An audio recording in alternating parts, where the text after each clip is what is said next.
आज ही Doubtnut app download करें। Doubtnut पर होगा अब आपके सभी मैथ्स, केमिस्ट्री, फिजिक्स और बायोलॉजी डाउट्स का सफाया। बस अपने क्वेश्चन की फोटो खींचो, उसे क्रॉप करो और तुरंत वीडियो सोल्यूशन पाओ। Download now. सो गाइज हमारे पास सवाल है which one of the following statements is not true. ठीक है, हमें नॉट ट्रू बताना है, मीन्स हमें इनकरेक्ट स्टेटमेंट बताना है कि कौन सा है इन चार में से। हमारे पास चार ऑप्शन है। पहला ऑप्शन कहता है the same force for the same time cause the same change in momentum for different bodies. ठीक है, हमारे पास फोर्स है, सेम टाइम है, तो हमें बताना है कि सेम मोमेंटम होगा कि नहीं।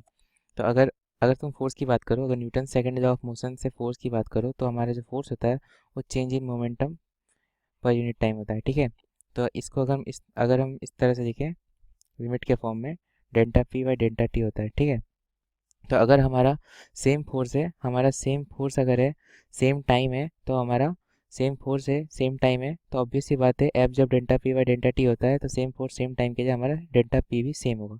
ठीक है, तो हमारा ये जो ऑप्शन ए है वो सही है, तो ये इनकरेक्ट ऑप्शन नहीं है, तो हमारा ऑप्शन ए गलत है। ठीक है, क्योंकि ये ऑप्शन सही है, हमें इनकरेक्ट स्टेटमेंट चूज़ करनी थी, बट ये ऑप्शन सही है तो ये इनकरेक्ट नहीं है, तो ये ऑप्शन ए हमारा गलत है। इसी तरह से ऑप्शन बी पे आते हैं।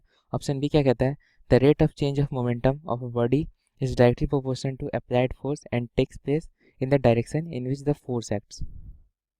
तो ये जो कहता है, ये कहता है rate of change of momentum means D P by D T जो है वो डायरेक्टली प्रोपोर्शनल टू फोर्स है। ठीक है, directly proportional to applied force ये कह रहा है according to this second b option के अकॉर्डिंग हमारा दिया गया है कि rate of change of momentum मतलब जो d P by D t है वो directly proportional to applied force है and takes place in the direction in which the force acts. तो जाहिर सी बात है, अभी अभी हमने देखा Newton second law of motion की वजह से जो एफ जो होता है वो D P by D T के बराबर होता है, मतलब ये जो फोर्स है अप्लाइड फोर्स है वो चेंज इन मोमेंटम के बराबर होता है और सेम डायरेक्शन में होता है। ठीक है, जिस डायरेक्शन में फोर्स है उसी डायरेक्शन में चेंज इन मोमेंटम होगा।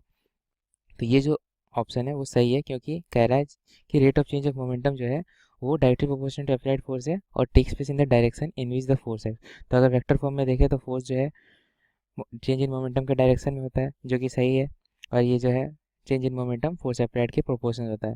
ठीक है, तो ये इक्वल होता है तो प्रोपोर्शनल भी होगा, तो हमारा ऑप्शन बी भी सही है। तो मतलब ऑप्शन बी का स्टेटमेंट सही है, तो हमारा ऑप्शन बी गलत जवाब है। ठीक है, इनकरेक्ट नहीं है।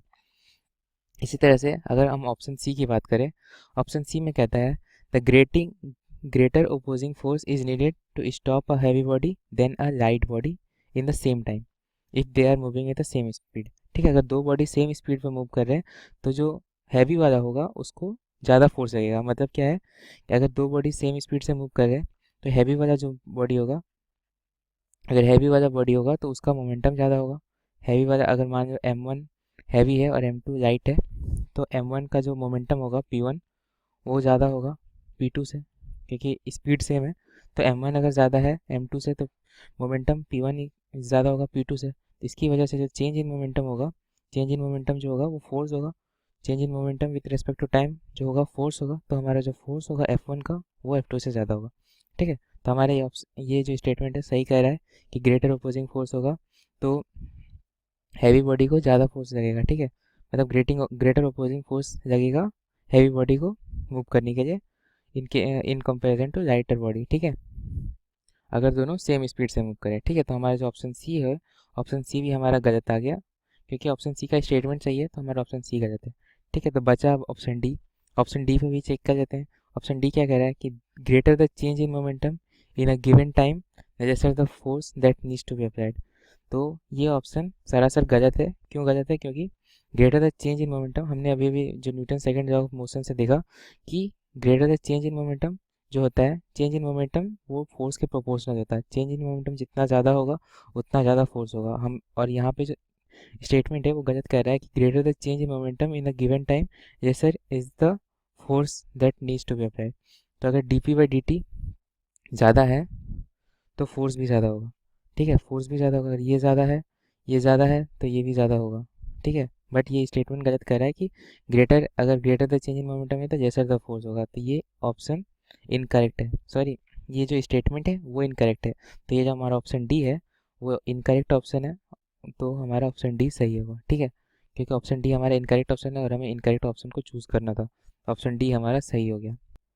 ऑप्शन डी जो है हमारा वो सही होगा, क्योंकि इसका स्टेटमेंट जो है, इस पे स्टेटमेंट जो दिया गया है वो गलत है। ठीक है। क्लास 6 से 12 से लेके नीट, IIT, जेई मेंस और एडवांस के लेवल तक 10 मिलियन से ज्यादा स्टूडेंट्स का भरोसा। आज ही डाउनलोड करें डाउटनेट ऐप या व्हाट्सएप कीजिए अपने डाउट्स 8400 400 400 पर।